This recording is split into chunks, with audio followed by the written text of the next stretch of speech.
Hi guys, ఎలా ఉన్నారు అందరూ? Hope you are doing good. This is doctor Sujitha, BHMS homeopathy. ఈరోజు నేను మీకు మళ్ళీ ఇంకొక ఇంపార్టెంట్ టాపిక్ గురించి ఎక్స్ప్లెయిన్ చేయబోతున్నాను. అది hormonal imbalance in male. Yes, మీరు వింటుంది నిజమే.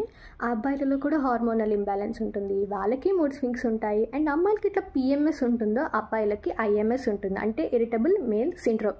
ఎవ్రీ మంత్ మనం మూడ్ స్వింగ్స్ ఫేస్ చేస్తున్నట్టే వాళ్ళు కూడా మూడ్ స్వింగ్స్ అనేది ఫేస్ చేస్తారు. అందుకే అంత చిరాకు కోపంగా ఉంటారనమాట.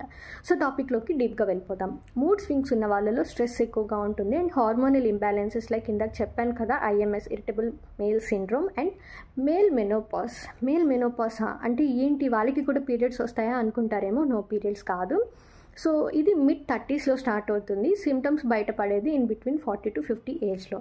దీని సిమ్టమ్స్ ఏంటంటే వాళ్ళకి స్ట్రెస్ ఎక్కువైపోతూ ఉంటుంది, డిప్రెషన్లోకి వెళ్తూ ఉంటారు, అండ్ మజిల్ మాస్ తగ్గిపోతూ ఉంటుంది, infertility, erectile dysfunction and also sexual Dzire కూడా తగ్గిపోతుంది.